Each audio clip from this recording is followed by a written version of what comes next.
안녕하세요. 오늘 우리가 함께 나눈 이야기는요. 목재봉 목사님의 하나님의 마음 시리즈 설교 12번째 메시지입니다.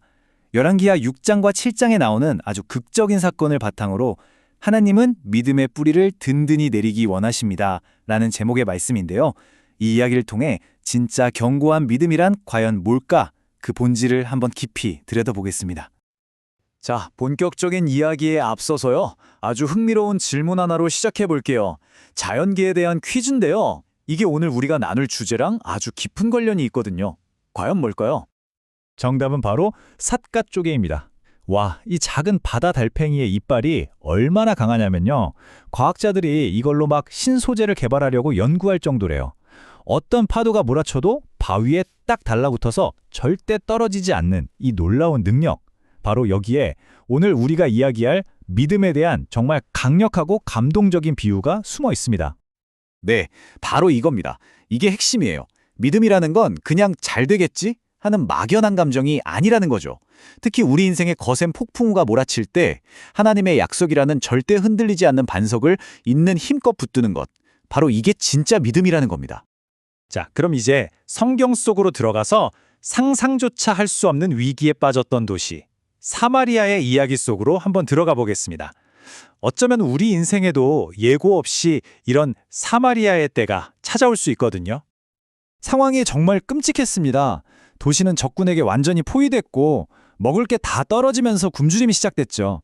이게 얼마나 심각했냐면 사회 시스템 자체가 그냥 뿌리부터 무너져 내릴 정도였습니다. 경제는 뭐 말할 것도 없이 처참하게 붕괴했죠. 보세요. 평소에는 더럽다고 쳐다도 안 보던 나귀머리 하나가 글쎄 은 80세겔이라는 정말 천문학적인 가격에 팔리고 있었습니다. 80세계. 이게 어느 정도냐면요. 당시 노동자가 꼬박 1년 내내 일해서 버는 돈이랑 맞먹는 금액이었어요. 한번 상상해 보세요. 여러분의 1년치 연봉 전부를 고작 한 끼, 그것도 나귀 머리 하나를 사기 위해 다 써버려야 하는 그 절박한 상황을요. 그리고 결국 인간이 마주할 수 있는 절망의 맨 밑바닥까지 가버리고 맙니다. 자신의 아이를 삶아 먹어야만 했던 이 끔찍한 현실. 이 비극적인 이야기를 들은 왕마저도 깊은 슬픔과 주체할 수 없는 분노에 휩싸이게 되죠. 바로 이 극심한 위기의 순간에 우리는 믿음의 뿌리를 통째로 뽑아버릴 수 있는 아주 인간적이면서도 또 영적으로는 정말 치명적인 세 가지 반응을 똑똑히 보게 됩니다. 당시 이스라엘의 왕이었던 여호람과 그의 신하를 보면요. 이 믿음을 파괴하는 세 가지 반응이 아주 명확하게 나타납니다.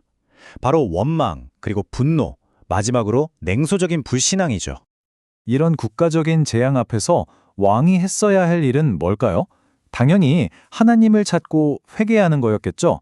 하지만 그는 가장 쉬운 길을 택합니다. 바로 책임을 다른 사람에게 돌리고 맹렬한 분노를 터뜨리는 거였죠. 그런데 말이죠. 이 모든 절망과 분노 그리고 의심이 가득한 그 한복판에서 선지자 엘리사가 단 하나의 하지만 가장 강력한 해결책을 제시합니다. 엘리사는 뭐 복잡한 계획이나 대단한 군사 전략을 내놓지 않았어요. 모든 것을 바꿀 수 있는 유일한 열쇠, 그 해답은 바로 하나님의 말씀에 귀를 기울이는 것. 아주 단순했죠. 그리고 정말 말도 안 되는 일이 벌어집니다. 내일 이맘때면 물가가 완전히 정상으로 돌아올 거다. 이 불가능해 보였던 약속이요. 글자 그대로 단 하나도 틀리지 않고 현실이 된 겁니다. 하나님의 말씀이 가진 그 엄청난 힘과 신실함이 그대로 증명된 순간이었죠. 하지만 이 이야기에 비극적인 인물이 한 명 있습니다. 하나님의 약속을 비웃었던 왕의 장관인데요. 그는 그 기적을 자기 눈으로 똑똑히 봤지만 결국 누리지는 못했습니다. 이건 불신앙의 결과가 얼마나 끔찍한지를 보여주는 아주 냉엄한 경고라고 할 수 있겠죠. 자, 이제 설교의 결론 부분인데요. 어떤 위기 속에서도 살아남는 믿음의 뿌리가 무엇인지 보여주는 또 하나의 강력한 비유를 함께 살펴보겠습니다. 설교는 우리에게 아주 익숙한 이미지를 보여줍니다. 바로 제주도의 나무 이야기인데요. 척박한 화산암 덩어리를 뚫고 기어이 생명을 피워내는 그 나무글 말입니다. 이 나무들이 어떻게 그 척박한 환경에서 살아남고 또 번성할 수 있었을까요? 환경이 좋아서가 아니에요. 오히려 그 반대죠. 생명을 찾기 위한 그 치열한 몸부림이 그들의 뿌리를 바위도 뚫을 만큼 강하고 그리고 어떤 폭풍에도 부러지지 않을 만큼 유연하게 만들어준 겁니다. 바로 이것이 오늘 이야기의 가장 핵심적인 교훈입니다. 우리의 믿음이 하나님의 말씀이라는 단단한 반석 위에 깊이 뿌리 내리고 있을 때 그 믿음은 불가능해 보이는 압력도 다 견뎌내고 가장 척박한 절망 속에서도 기어이 생명을 찾아낸다는 것. 이것이 바로 오늘 우리에게 주시는 메시지입니다. 그래서 마지막으로 이 질문을 여러분께 던지면서 마무리하고 싶습니다. 지금 여러분의 믿음은 어디에 뿌리를 내리고 있나요? 시시각각 변하는 상황과 감정이라는 얕은 흙인가요? 아니면 영원히 흔들리지 않는 하나님의 약속이라는 깊고 단단한 반석입니까?